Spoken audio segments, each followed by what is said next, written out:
El planteamiento arquitectónico de la actual Basílica de San Pablo Extramuros y los mosaicos que decoran el ábside y el Arco del Triunfo no pueden devolvernos el esplendor del primitivo templo paleocristiano que hizo erigir el emperador Constantino sobre la tumba del apóstol de las gentes, poco después del Edicto de Milán del 313. En el verano de 1823, un violento incendio destruyó casi totalmente la basílica. Escaparon milagrosamente de las llamas el sagrario y el candelabro pascual, huellas de su magnífica ornamentación medieval. El candelabro de San Pablo Extramuros es una obra de grandísimo interés desde el punto de vista estilístico, simbólicamente por medio de la simbología de la alternancia de tinieblas y luz, además de la referencia a la columna de luz que había guiado al pueblo de Israel fuera del desierto. Representaba el camino que debían recorrer los fieles.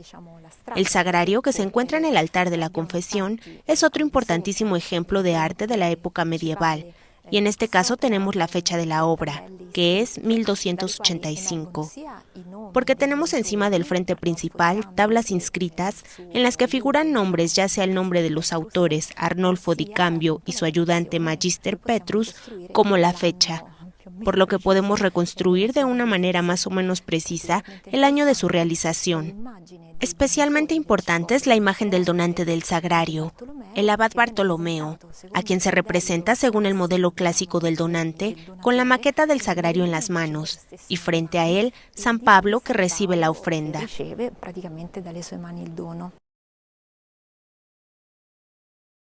Qué hermoso icono de la Virgen María que muestra el camino. Y ya que nos encontramos aquí en la Basílica de San Pablo, no podemos dejar pasar esta gran oportunidad para entrar y conocer algo de la historia de esta grandiosa basílica dedicada a San Pablo, el apóstol de los gentiles. En una mano lleva la espada, símbolo del martirio que sufrió en el año 67 bajo Nerón.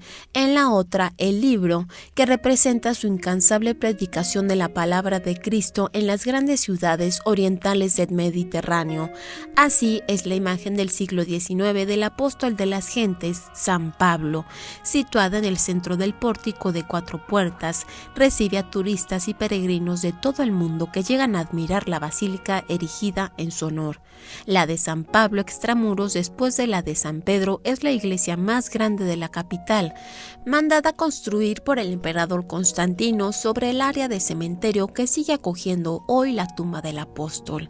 La basílica fue consagrada por el Papa Silvestre en el 324, haciéndose a lo largo de los siglos cada vez más rica e imponente.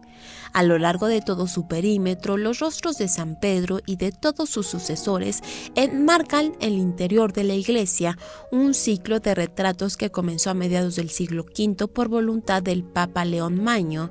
Durante el mismo periodo, al emperador Honorio y a su hermana Gala Placidia se les deben majestuosos trabajos de embellecimiento, como el mosaico del Arco Triunfal que representa la primera de las visiones proféticas de San Juan, pero esta, como otras obras, es solo una copia del original, porque la noche entre el 15 y el 16 de julio de 1823, toda la basílica fue devastada casi por completo por un incendio.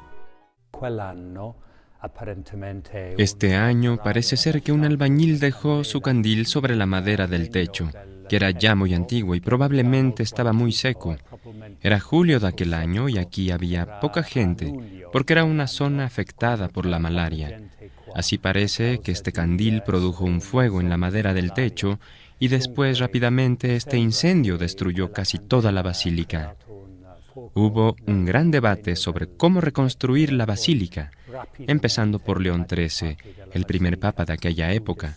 Al final decidieron no construir una gran basílica parecida a San Pedro, barroca, sino una basílica paleocristiana en su estilo.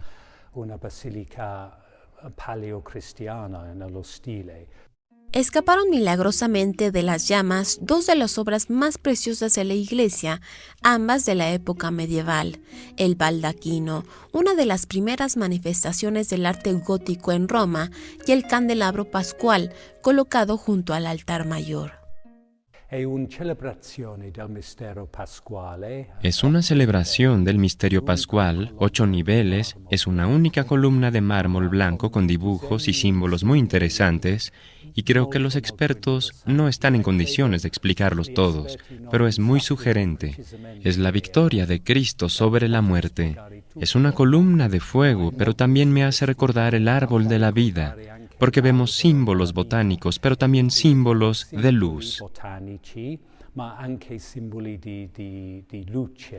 En el transepto, a la izquierda, se abre la capilla del Santísimo Sacramento, que hizo construir Benedicto XIV con motivo del jubileo de 1725.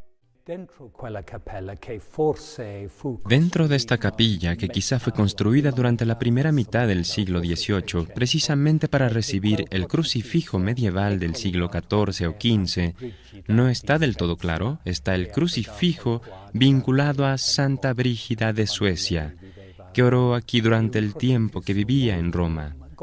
Es un crucifijo muy gótico en su estilo, un cuerpo doliente de Cristo, alto pero bello.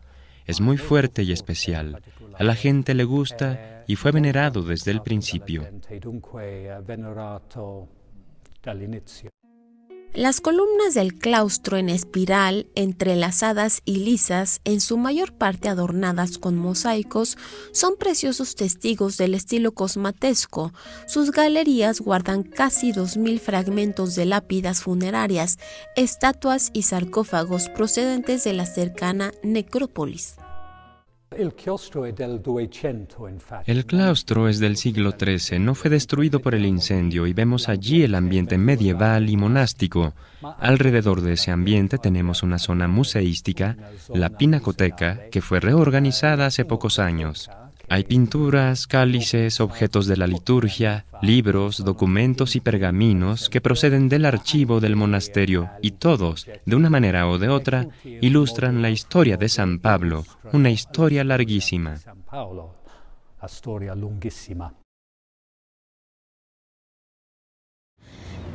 ¿Qué le parecen estos iconos de la Virgen María, Nuestra Señora Madre del Cielo? Deseo mucho que le esté gustando este programa a usted, del que estamos llegando a su final de la primera parte. Por ahora me despido desde el Castel San Angelo y le invito a que nos acompañe en la segunda parte para que juntos sigamos descubriendo más iconos marianos, los más antiguos de Roma. Muchas gracias por su atención. Lo espero a la misma hora en el mismo canal y el mismo día.